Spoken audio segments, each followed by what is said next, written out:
Good morning friends, welcome back to my channel ইয়ারএস blogger ফ্যামিলিতে তোমাদের সবাইকে স্বাগত। শুরু করছি নতুন দিন, নতুন ব্লগ।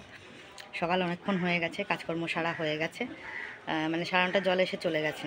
তো সারাটা জল টল ভরা হয়ে গেছে। আমার শরীরটা খুব একটা ভালো নেই, যার জন্য আমার আজকে কিছু ভালো লাগছে না, এনার্জি লাগছে না।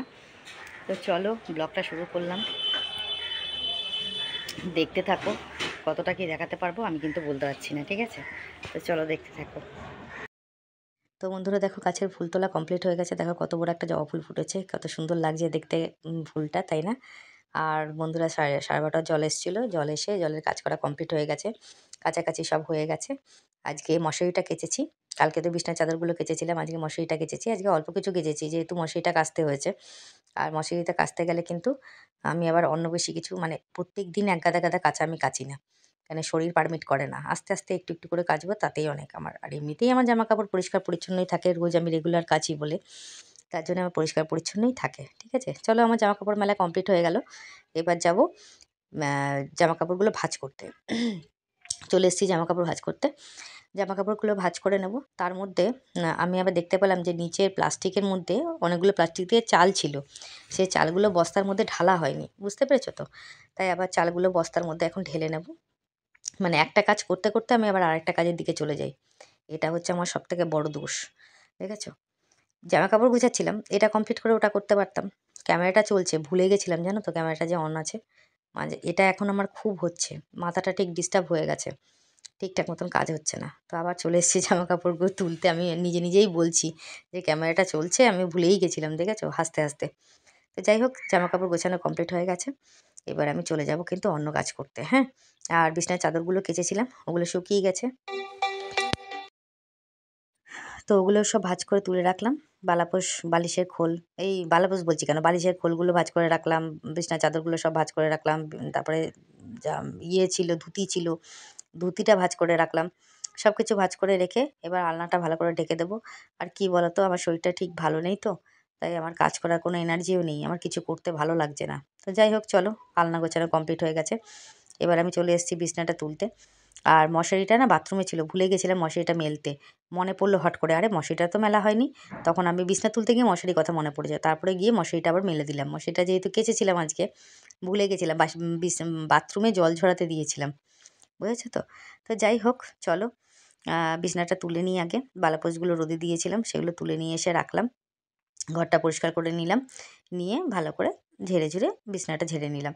সবাই আমাকে বলে, কী বা ঘর পরিষ্কার করো, ঘরটা তো নোংরা হয়ে থাকে, এ হয়ে থাকে। দেখো, আমি একটা কথা বলি, আমার যেটুকু ক্ষমতা আমি সেটুকুই করি, এর থেকে বেশি কিছু করতে পারবো না গো। যার প্রবলেম হবে সে আমার ঘরটা এসে একটু গুছিয়ে দিয়ে যাও না গো, খুব উপকার হয়। আমার তো বয়স হয়ে গেছে, এখন আর পারি না। তো যাই হোক, ওই ঘরে বিছানা তোলা হয়ে গেছে, এই ঘরে বিছানাটাও ভালো করে ঝাড় দিয়ে নিয়ে পরিষ্কার করে নেবো। নিয়ে চলে যাব আমি অন্য কাজে। আমার যেটুকু ঘর সেটুকু ঘর, আমি যেটুকু পারি সেটুকুই পরিষ্কার করে রাখি। হয়তো তোমাদের ভালো লাগে না, তোমাদের ঘর কেমন করে গুছিয়ে রাখো অবশ্যই আমাকে একদিনকে জানিও, ঠিক আছে? আর ক্যামেরাটা যেহেতু ওপরে রাখা ছিল, পড়ে যাচ্ছিল বারবার করে, ফ্রিজের ওপরে ছিল তো এই জন্যে। তো এখন আমি চলে আসলাম বন্ধুরা, মানে বাসনগুলো উপর করা ছিল সেগুলো গুছিয়ে রাখার জন্যে। তো সেগুলো গুছিয়ে রাখবো। বটি-মটিও ধুয়েছিলাম। সেগুলো মানে প্রত্যেক দিনই ধুই আর কি। কাজ করার পর বটি-মটি ধুয়ে রাখা আমার একটা অভ্যাস, বুঝেছো? তো যাই হোক, করা হয়ে গেল, সমস্ত কাজ কমপ্লিট। এদিকে বাসনগুলো ভালো করে গুছিয়ে রেখে দিলাম। বিছানাগুলো, বিছানার মানে বিছানা তোলা হয়ে গেছে। এখন শুধু ঘরটা ঝাড় দেবো, আর ঘরটা মুছবো, আর উঠোনটা ঝাড় দেবো। ওপরের কাজগুলো কিন্তু আমি করে এসেছি। ওপরে ঠাকুরঘর মোছা, ঠাকুরের বাসন মাজা, এগুলো কিন্তু করে এসেছি। ঠিক আছে? তো এখন আমি চলে আসলাম এই ঘরগুলো ঝাড় দিতে। ঘর দুটো ঝাড় দিয়ে নেব। ভালো করে সুন্দর করে ঘরটা ঝাড় দিয়ে নিয়ে তারপর কিন্তু আমি চলে যাব উঠোনটা ঝাড় দিতে। উঠোনটা ঝাড় দিয়ে ঘরটা মুছে নিয়ে স্নান করে নেব। তাহলে হয়ে যায় কাজ। হ্যাঁ? তো এই দেখো, চলে এসেছি উঠোনটা ঝাড় দিতে। বালতিগুলো ছিল, বালতিগুলো রেখে দিলাম কলপাড়ে। এখন উঠোনটা ঝাড় দিয়ে নেব। যতই শরীর খারাপ হোক আর যাই হোক, কাজ তো করতেই হবে, কিছু করার নেই। বুঝেছো? আর এখন যেহেতু পাতা ঝরার সময়, খালি পাতা ঝরতেই আছে, ঝরতেই আছে, ঝরতেই আছে। কি বলবো তোমাদেরকে আর। মানে নিম গাছটা কেটে দিয়েছি, তা সত্ত্বেও যেটুকু গাছের পাতা হচ্ছে সেগুলোতেই আমার উঠোন ভর্তি হয়ে যাচ্ছে। তাহলে বড় গাছটা থাকলে কী হাল হতো ভাবো। বুঝেছো? তো চলো, যাই হোক, উঠোনটা ঝাড় দেওয়া কমপ্লিট হলো। এবার কিন্তু আমি চলে যাব ঘরটা মুছে স্নান করতে। তো বন্ধুরা দেখো, আমার পুজো দেওয়া কমপ্লিট হয়ে গেছে। মানে স্নান করা, পুজো দেওয়া, ঘর মোছা সব কমপ্লিট হয়ে গেছে। দেখিয়ে দিলাম এক ঝলক যে ঘরদোর পরিষ্কার পরিচ্ছন্ন করে রেখে দিয়েছি। হ্যাঁ, এই দেখো আমি কিন্তু ক্যামেরা করতে করতে আবার কাকার সাথে বক বক বক করছিলাম। কাকা উপরে পুজো দিয়ে চলে এসছে। ওকে এখন খেতে দেবো। আজকে কিছু রান্না করিনি, মানে কাকার যেহেতু আজকে একাদশী, ও আজকে বাদাম সেদ্ধ খেয়েছে সকালবেলা, আর পরে সটি খেয়েছে। আর আমি কিন্তু আমার জন্যে ওই ইয়ে করেছিলাম, ওই কী বলে, এই কালকের ভাত তরকারি ছিল ওটাই খেয়েছি। এই দেখো সমস্ত স্নান টানটা ওরা কমপ্লিট হয়ে গেছে। গুড ইভিনিং বন্ধুরা, শুভ সন্ধ্যা। সন্ধে দেওয়া কমপ্লিট। একটু শুয়েছিলাম, শোয়া থেকে উঠে আবার সন্ধে দিলাম। নিচের ঘরে সন্ধে দিয়ে, বাইরে সন্ধে দিয়ে, জামা কাপড়গুলো তুলেও রেখে দিয়েছি। মেলা হয়ে গেছে জামা কাপড়গুলো, দেখতেই পাচ্ছ তোমরা। এই দেখো জামা কাপড়গুলো তুলে মেলে রেখে দিয়েছি। জল ভরা হয়ে গেছে, 7:30 জল এসেছিলো, সব জলগুলো ভরে রেখে দিয়েছি। দেখো এখানেও জল ভরা হয়ে গেছে, আর ওদিকেও জল ভরা কমপ্লিট। এই দেখো, দেখেছ? এবার আমি চলে যাব উপরে সন্ধে দিতে। এই দেখো ওপর ঘরে সন্ধে দিতে চলে এসেছি। সন্ধে দেওয়া কমপ্লিট হয়ে গেছে। সন্ধেটা দেখাতে কি ভাল লাগে না? প্রদীপটা জ্বলে যখন, কত সুন্দর লাগে দেখতে, ভীষণ সুন্দর লাগে। তো যাই হোক, তোমাদের একবার ঠাকুর দর্শন করিয়ে নিলাম। সবসময় তো আমার ঠাকুর দর্শন করাতে ভালো লাগে, তাই তোমাদেরকে একবার ঠাকুর দর্শন করিয়ে নিলাম। আর ও ঘরেও কিন্তু আমার সন্ধে দেওয়া কমপ্লিট হয়ে গেছে, তোমাদের একবার দেখিয়ে দিই এক ঝলক। আর ইঁদুরের উৎপাতে আমার জীবন আজকে ছারখার হয়ে যাচ্ছে, কি বলবো তোমাদেরকে। আর ঠাকুরকে ফুল দেওয়া যায় না, লক্ষ্মীর ঘটে আমের পল্লব দেওয়া যায় না। এ দেখো এখানেও কিন্তু আমি এই ধূপ ধরিয়ে দিয়েছি, ঠিক আছে। মানে কি অবস্থায় যে পুজো দিচ্ছি আমি, ঠাকুর জানে আর ভগবান জানে, ভগবান জানে আর ঠাকুর জানে, মানে কি দুর্দশা হয়ে গেছে। যাই হোক, সন্ধ্যে দেওয়া কমপ্লিট হয়ে গেছে, চলো এবার যাবো নিচে। পুরো মাল করে উঠলাম। এই দেখো এখানে অল্প কটা মাল আছে, কিন্তু কালকে মাল করেছি। কালকের মালটা তোমাদেরকে দেখাইনি, কালকে শাড়ি কালেকশন দেখিয়েছে বলে, তাই জন্য। এই দেখো মাল করা হয়ে গেছে, মাল করা কমপ্লিট। মাল জমা যাবে কালকে। বিছনার অবস্থা শোচনীয়, এখন বিছানা করবো, ঘরদোরের অবস্থা খুব খারাপ। এই দেখো কালকের ওই শাড়িগুলো এখানে রয়েছে, এগুলো তুলে রাখতে হবে। আর এই যে কর্তামশাই পুজো করে এসছে, সেগুলো সব পড়ে রয়েছে, কিছু হয়নি, কাজকর্মগুলো সেরে নিই। ফুলের মালা ঝুলছে, কালকে একটা স্পেশাল ভিডিও আসবে, দেখবে তোমরা, চলো। হ্যালো বন্ধুরা, তো এখন আমি তোমাদের সবাইকে গুড নাইট বলতে এলাম। আজকে না একটু ঠান্ডা লাগছে জানো তো, তার জন্য আবার এই বুলিকটের গেঞ্জিটা পরেছি। এই ঠান্ডা গরম ওয়েদারে না আমার শরীরটা খুব খারাপ করেছে কদিন ধরে, মানে একটা সপ্তাহ ধরে, 1-1.5 সপ্তাহ ধরে আমার শরীরটা খুব খারাপ। নার্ভের প্রবলেমটা মনে হয় বেড়েছে, বা প্রেশারের কোনো প্রবলেম হচ্ছে, বুক ধড়ফড় করছে। সেদিনকে বললাম না যে আমার মাথা যন্ত্রণা করছিল, ঘাট থেকে পিঠ থেকে মাথা যন্ত্রণা করছিল, বমি পাচ্ছিল, মাথাটা একটুখানি ডিসঅর্ডার লাগছিলো, মানে ভুলে যাচ্ছি এখন সব কিছু, একটুতেই সব কিছু ভুলে যাচ্ছি, বুঝেছো তো। শরীরটা এতটাই খারাপ করেছে, যার জন্যে কিছু কিছু মানে যেটুকু কাজ করছি, বিশ্বাস করো তোমরা তো আমার বাড়ির লোক, ফ্যামিলির লোক, তোমাদের কাছে বলতে কোনো আপত্তি নেই। আমি যেটুকু কাজ করছি না, মনের জোরে করছি, বুঝেছো। মানে আমার শরীর একদমই পারমিট করছে না, আমার একদমই ভালো লাগছে না কিছু করতে, কিন্তু করতে হয় তাই কাজ করছি। মানে আমার খেতে পর্যন্ত ইচ্ছা করছে না, শুধু মনে হচ্ছে কি শুয়ে থাকি, ঘুমিয়ে থাকি, অকাতরে ঘুমাই, এমন শরীরটা করছে আমার। আর মাথার যন্ত্রণাটা দিনকে দিন আমার বেড়ে চলেছে, জানি না কি হবে। তো যাই হোক, আজকের ভিডিওর কমেন্ট সেকশনটা একটু পড়ে নিই। আজকে আমি তোমাদের শাড়ি কালেকশান দেখিয়েছিলাম তোমাদের রিকোয়েস্টে, আর এটাও আমি বলেছিলাম যে আজকে যেটা শাড়িগুলো দেখিয়েছি, এই শাড়িগুলো সিফনের ওপর বা সিল্কের ওপর বা অন্যরকম একটু, সরে ঘুম পেয়ে গেছে, একটু ডিজাইনার শাড়ির ওপর দেখিয়েছিলাম। আর তাঁতের শাড়ি আর ছাপা শাড়ি নিয়ে তোমাদের আরেকদিন আমি কালেকশানে নিয়ে আসবো, ঠিক আছে। তো আজকে কমেন্টটা একটু পড়ে নিই। হ্যাঁ, প্রথমে আমাকে টুম্পা মুখার্জি, মানে আমার বৌদি কমেন্ট করেছে, শাড়িগুলো খুব সুন্দর, একদিন একটা শাড়ি দিবি, পরবো। থ্যাংক ইউ সো মাচ বৌদি, নিশ্চয়ই দেবো। রূপালী দত্ত লিখেছে, তোমার শাড়িগুলো খুব সুন্দর, বেশি টেনশন নিলে কখনোই প্রবলেম সলভ হয় না, উল্টে অন্যরকম অনেক কিছু হতে পারে। নিজের শরীরের খেয়াল রাখো, নিজের শরীরের খেয়াল রাখো। তুমি কথা বলতে গিয়েও একটু হাঁপিয়ে উঠছো, বোঝা যাচ্ছে। রাতে ডিপ ঘুমটা খুব দরকার, বেশি করে জল খাও, বাড়িতে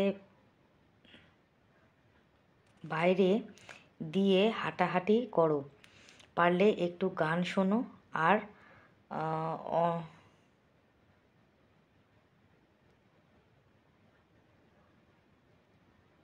আর নিশ্চয়ই তুমি যে ঠাকুর বেশি মানো বা ভালোবাসো, ওনার মন্ত্র শোনো, ইউটিউবে দেখবে, মন শান্ত হবে, মাথাটাও স্থির হবে। Thank you so much. খুব সুন্দর একটা কমেন্ট করেছে Rupali Dutta. Thank you so much Rupali, অসংখ্য অসংখ্য ধন্যবাদ এত সুন্দর একটা কমেন্ট করার জন্য। তুমি একমাত্র বুঝতে পেরেছো আমার প্রবলেমটা, বুঝেছো তো। মৃন্ময়ী মুখার্জি লিখেছে যে কাকিমা তোমার শাড়ি কালেকশন খুব সুন্দর হয়েছে। থ্যাংক ইউ সো মাচ মৃন্ময়ী, অসংখ্য ধন্যবাদ। মৌহা বাসু, অনেক দিন পর আমাকে কমেন্ট করেছে কাকিমা তুমি শাড়িগুলো নিয়ে তুমি শাড়িগুলো নিজে ওয়াশ করবে না, লন্ড্রিতে দেবে, কেননা এক একটা শাড়ি এক একভাবে ক্লিন করা হয়, আর তারপর আয়রন করলে আয়রন হয় বুঝলে। তারপর তুমি এক একটা শাড়ি দাঁড়াও, এক একটা শাড়ি খেয়ে গেছে, এক একটা শাড়ি এক একটা বড় কাগজের খামে ঢুকিয়ে রেখে দেবে। আর হ্যাঁ, ঢোকাবার আগে পাট বা ভাঁজ করা শাড়ির ফাঁকে 2-4টে ন্যাপথলিন দিয়ে দেবে, তাহলে পোকা ধরবে না। আর প্রত্যেকটা বছর ভাদ্র মাসে শাড়িগুলো রোদে দেবে, আর শাড়ির ভাঁজগুলো উল্টে দেবে, আর প্রত্যেকটা শাড়ির ফাঁকে 2-4টে ন্যাপথলিন দিয়ে দেবে, কেমন? থ্যাংক ইউ সো মাচ, অসংখ্য ধন্যবাদ। ঠিক বলেছ, প্রত্যেকটা শাড়িকেই কিন্তু ড্রাই ক্লিন করতে হবে, অনেক দিন করা হয়নি, অনেক পুরনো শাড়ি তো। মহুয়া একটা কমেন্ট করেছে কাকিমা আমি তোমার ফার্স্ট শাড়ি কালেকশান দেখলাম, জাস্ট ওয়াও, তোমার প্রত্যেকটা শাড়ি অসাম। তুমি তোমার আজকের প্রত্যেকটা শাড়ি খুব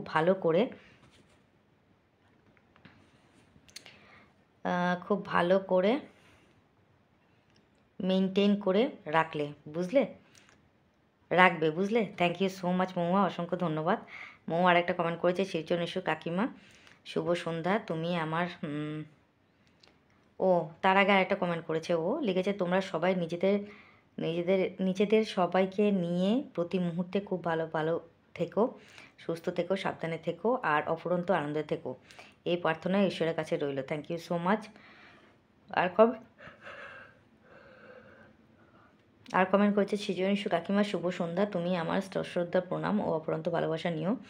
শ্রীচরণেশ্বর কাকুকে আমার সশ্রদ্ধা প্রণাম জানিয়ে দিও, আর আমার স্নেহের ভাই শুভজিৎকে আমার অফুরন্ত প্রীতি ও ভালোবাসা দিও। থ্যাংক ইউ সো মাচ মহুয়া, অনেক দিন পর কমেন্ট করেছো, মনটা খুশিতে ভরে গেল গো।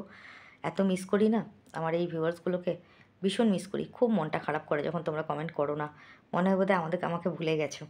থ্যাংক ইউ সো মাচ মহুয়া। অনিমা আমাকে কমেন্ট করেছে তোমাকে শাড়ি পরে খুব সুন্দর লাগছে গো দিদিভাই, খুব সুন্দর শাড়ি কালেকশান, প্রত্যেকটা শাড়ি খুব সুন্দর। Thank you so much Anima. আচ্ছা, কৃষ্ণা ঘোষ কমেন্ট করেছে শাড়ি কালেকশান খুব সুন্দর। Thank you so much Krishna. Aparna comment করেছে সব শাড়িগুলো এক্সে বার্কার এক, অসাধারণ collection. Thank you so much. Aparna লেগেছে গোল্ডেনের ব্ল্যাকের শাড়িটা কিন্তু দারুণ। থ্যাংক ইউ সো মাচ, ওটা আমার সবথেকে ফেভারিট শাড়ি। আচ্ছা, বিয়ের পাটোলা বেনারসিটা খুব সুন্দর, রঙটাও খুব মিষ্টি। থ্যাংক ইউ সো মাচ, অসংখ্য ধন্যবাদ। আচ্ছা, স্বর্ণ কাতান লাল শাড়ি ও কমলা শাড়ি দুটোই খুব সুন্দর। থ্যাংক ইউ সো মাচ, অসংখ্য ধন্যবাদ। খুব প্রিয় কালার বা রঙ এগুলো আমার। সুদীপ্তা কমেন্ট করেছে যে অ্যাট ফার্স্ট বলি তোমাকে শাড়ি পরে খুব সুন্দর লাগছে, শাড়িগুলো খুব সুন্দর, ব্লগ খুব ভালো লাগলো। থ্যাংক ইউ সো মাচ, অসংখ্য অসংখ্য ধন্যবাদ সুদীপ্তা। সুজাতা ব্যানার্জি আমার দিদি কমেন্ট করেছে, লিখেছে শাড়িগুলো খুব সুন্দর করে রেখেছিস গুলান। থ্যাংক ইউ সো মাচ দিদি, তোরই মেয়ে, এই জন্য জিনিসগুলো গুছিয়ে রাখতে পছন্দ করি, আর আমি একটুখানি ওই রকমই, সহজে আমি জিনিস নষ্ট হয় না, বুঝেছো। ইতি কমেন্ট করেছে খুব সুন্দর sari collection. Thank you so much Iti. Soma Malika লিখেছে নাইস কালেকশন কাকিমণি, আর থ্যাংক ইউ আমার রিকোয়েস্ট রাখার জন্য। থ্যাংক ইউ সো মাচ, অসংখ্য ধন্যবাদ সোমা। আচ্ছা,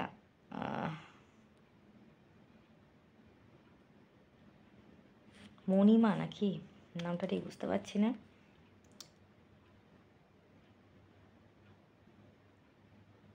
মণিমা মুখার্জি মনে হচ্ছে, আমি যদি নামটা ভুলে থাকি আমাকে একটু কমেন্টে জানিও কিন্তু। লিখেছো nice video, thank you so much. আচ্ছা,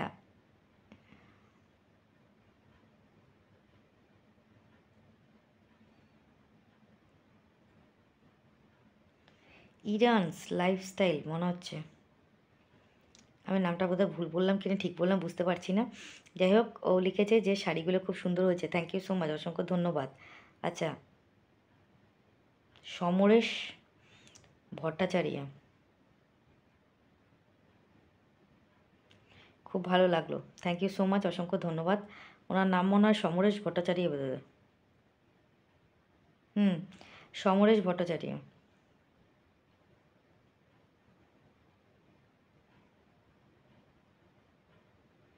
থ্যাংক ইউ সো মাচ, অসংখ্য ধন্যবাদ সমরেশ ভট্টাচার্যকে।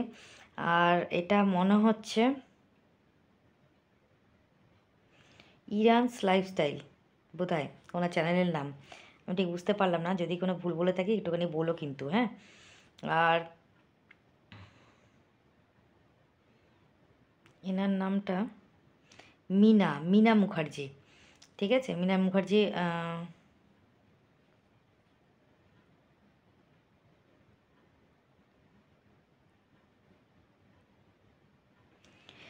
মিনা মুখার্জি কমেন্ট করেছে যেটা, সেটা আমাকে বললাম আমি তোমাদেরকে। ও লিখেছে যে নাইস ভিডিও। এত ঘুম পাচ্ছে না। থ্যাংক ইউ সো মাচ সবাইকে, সবাই ভালো থেকো, সুস্থ থেকো। আর সত্যি কথা বলতে কি, আমার কটা দিন ধরে শরীরটা খুবই খারাপ। তোমাদেরকে বারবার করে শরীর খারাপের কথা বলতে আমার দিদি বারণ করেছে, বলে সবসময় ভিডিওর সামনে শরীর খারাপ বলবি না, টাকা পয়সার অভাব বলবি না। আর আমি আমার দিদি বৌদিদের দাদাদের কথাগুলো শুনে চলতে বেশি পছন্দ করি। যতই আমার বড় বয়স হয়ে যাক আর যাই হয়ে যাক না কেন, ওদের কথা মতন চলতে আমার বেশি ভালো লাগে অ্যাকচুয়ালি। তো যাই হোক, আজকে ভিডিওটা বেশি বড় করব না, ছোট হোক যাই হোক, ভিডিও মিস করছি না। তো আজকের ভিডিওটা তোমাদের কেমন লেগেছে অবশ্যই বলবে। আমার ছেলের অনুষ্ঠানে, আশ্রমের একটা ছোট্ট অনুষ্ঠানের ক্লিপ তোমাদের দেখালাম, একটা পাঠের অনুষ্ঠান, সেটা একটু দেখালাম। আমার হাজব্যান্ড গেছিলো, শ্যুট করে নিয়ে এসেছিলো, সেটা তোমাদের দেখিয়েছি। আর সংসারে টুকটাক কাজকর্ম শেয়ার করলাম। তো থ্যাংক ইউ সো মাচ তোমাদের সবাইকে। আর কালকে যে ভিডিওটা আসবে সেটা একটু স্পেশাল ভিডিও, এখন বলবো না কী ভিডিও নিয়ে আসবো, সেটা অবশ্যই দেখো। আর আজকের মতন তোমাদের সবাইকে গুড নাইট, শুভরাত্রি, সবাই ভালো থেকো, সুস্থ থেকো, নিজের শরীরে খেয়াল রেখো। দেখা হবে নেক্সট ব্লগে, ততক্ষণের জন্য সবাইকে গুড নাইট, টাটা, শুভরাত্রি। আর যারা আমাকে সাবস্ক্রাইব করেছো তারা কিন্তু অবশ্যই আমার প্রত্যেকটা ভিডিও দেখো, long video, short video, like comment share করো। আর যারা এখনও সাবস্ক্রাইব করোনি তারা প্লিজ চ্যানেলটাকে সাবস্ক্রাইব করে পাশে থাকা বেল আইকনটাকে প্রেস করে রেখো, যাতে নোটিফিকেশনটা তোমাদের কাছে আগে যায়। আর লাইক কমেন্ট শেয়ার কিন্তু অবশ্যই করো। তো এটাই ছিল আজকের ব্লগ, জানি না তোমাদের কেমন লাগলো, অবশ্যই কমেন্টে জানিও কেমন লেগেছে। তো আজকের মতন সবাইকে গুড নাইট আর টাটা, ভালো থেকো।